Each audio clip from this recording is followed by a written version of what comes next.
Millions of children, parents, and grandparents in central Israel woke up to air raid sirens at 6:30 a.m. The sirens meant that a missile was on its way. It was time to run to the shelter. The missile was fired by Hezbollah, the proxy army of the Islamic Republic of Iran in Lebanon. The missile was thankfully intercepted before it struck Tel Aviv. A few hours earlier, yet another proxy militia of the Islamic Republic of Iran, this time in Iraq, sent an attack drone into northern Israel. In fact, Israel is fighting on 7 fronts. In the past year, the Islamic Republic of Iran and its proxies have attacked Israelis from the Gaza Strip, the West Bank, Lebanon, Syria, Iraq, Yemen, and from Iran itself. The Iranian regime wants to light the Middle East on fire. The pyromaniacs in Tehran have ignited a ring of fire around Israel. They want to engulf Israel in flames and watch the entire region simply burn. Israel can and will extinguish those flames in order to protect its people. Today's missile was fired by Hezbollah from a parking lot of a civilian building in a southern Lebanese village. So Hezbollah, like the Hamas, fully embraces a strategy of embedding itself amid civilians and shooting from behind civilians, hence endangering them. This while they claim to be the so-called protector of Lebanon. The UN and others play along with the strategy. They condemn Israel for defending itself against Hezbollah's shooting, probably because they don't have the courage to stand up to the Islamic Republic of Iran. In fact, the United Nations ignores its own Security Council resolution 1701, which ended Israel's last war with Hezbollah in 2006, 18 years ago. Resolution 1701 was supposed to prevent another war from ever happening again. Clearly, it failed. The resolution demanded that UN peacekeeping troops in Lebanon stop Hezbollah from any hostile activity near Israel's border. It also demanded that the Lebanese army will not have any presence near Israel's border. It also demanded that Hezbollah disarm. Of course, none of these things had actually happened. The UN peacekeepers did not keep any peace. They did not stop the Hezbollah from firing today's missile from a village near Israel, nor did they stop Hezbollah from launching nearly 9,000 rockets, missiles, and drones at Israel in the past year, completely unprovoked by Israel in any way. In fact, for the past 18 years, the UN watched Hezbollah, a designated terrorist organization, prepared to murder people in Israel in a planned and unprovoked attack similar to the one perpetrated by Hamas on October 7th, and they did absolutely nothing to stop it. For that matter, the UN peacekeeping force, known as UNIFIL, the United Nations Interim Force in Lebanon, which was founded in 1978, that is 46 whole years ago, has not prevented a single war. The UN has failed to stand up for its own principles. It treats terrorist armies like the Hezbollah and Hamas better than it treats Israel, a member state of the United Nations. This is the bottom line. Hezbollah needs to stop attacking Israel, period. Israelis in northern Israel need to be able to return to their homes safely. Now, is that too much to ask for? The Israeli government and military will do everything possible to achieve these objectives, with or without the support of the rest of the world. And that is after practicing untold restraint for the past 11 months, during which Hezbollah was incessantly bombarding the north of Israel while completely unprovoked. And despite the fact that many Israelis were absolutely furious with the government for not doing enough to allow for the civilians to return to their homes, the children to return to their schools, business owners to return to their businesses, and farmers to return to tend their farms without fear. No other country in the entire universe would have shown such restraint for 11 whole months if their citizens were being bombarded for no reason.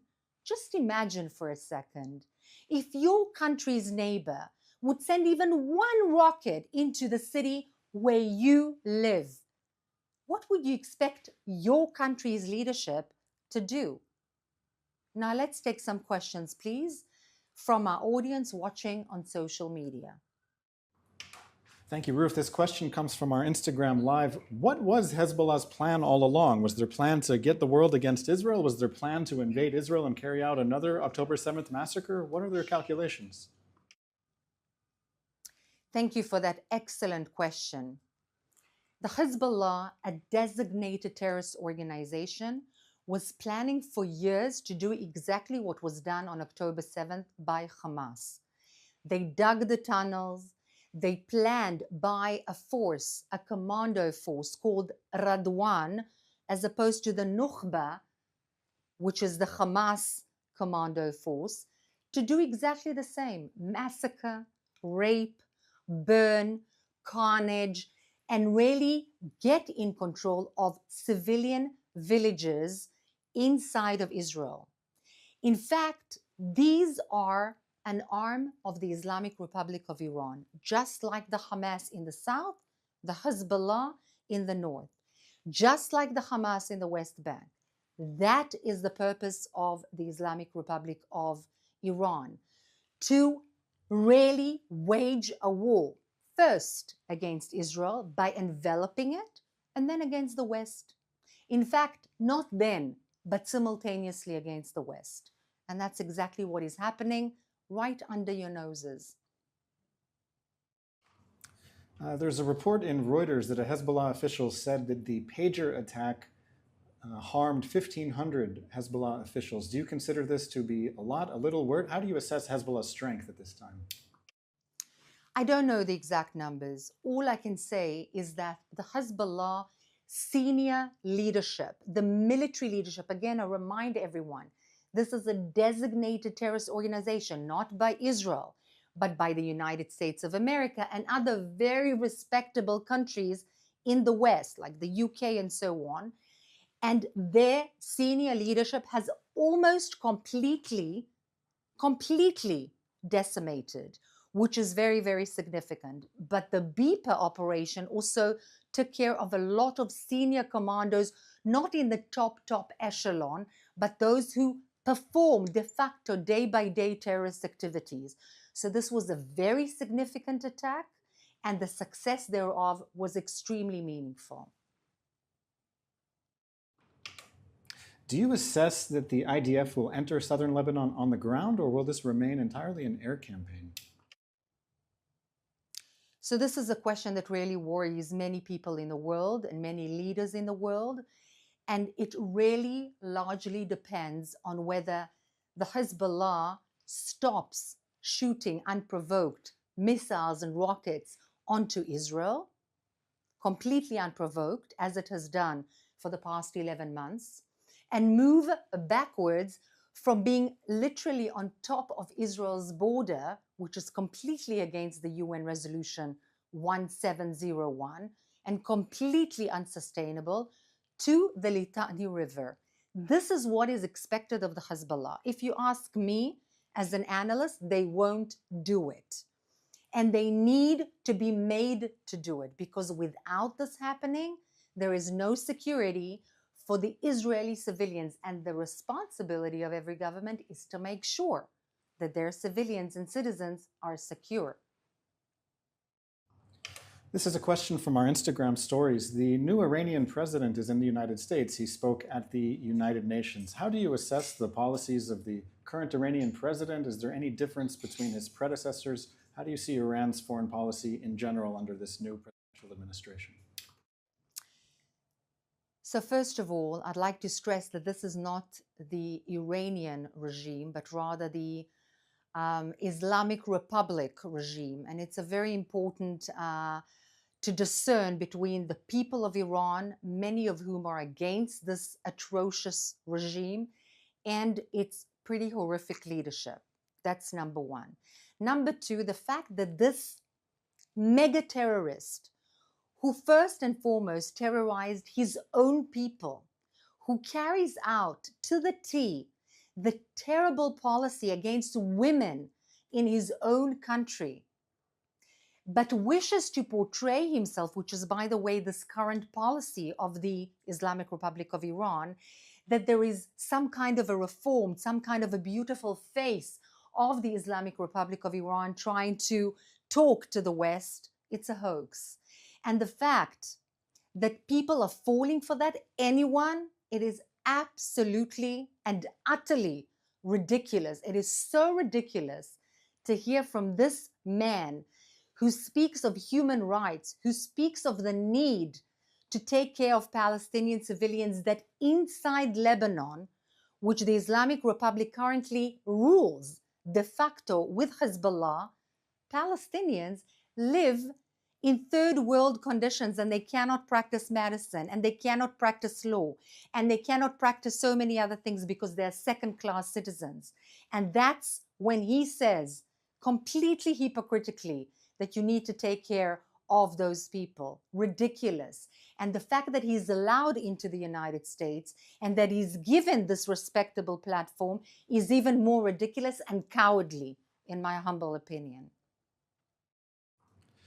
This is our final question today. Just 5 minutes ago, as you were speaking, there were sirens sounding in the Golan Heights in northern Israel. It's not yet clear if it was rockets or a drone, but you mentioned at the beginning a drone from Iraq. Can you say a few words about what exactly Iran is doing in Iraq and how this fits into one of the 7 fronts? With pleasure. So there is no longer a country called Iraq. It is their name. There is territorial entity that is in fact Iraq, but de facto it is already taken over by the Islamic Republic of Iran, thus granting territorial continuity to the Islamic Republic of Iran all through Iraq and of course Lebanon and Syria, with just Jordan in between to break that territorial continuity. In fact, the Shiite militias ruled by the Islamic Republic of Iran are the ones that de facto rule Iraq. And that's why missiles, drones, and so on are being sent from that front against Israel. But also militias, Shiite militias from Iraq are being sent to Syria. And in fact, Houthis, who are Shiite militias in Yemen, are also being sent to Syria. The Islamic Republic of Iran is not about to decimate Israel and the Jewish people alone.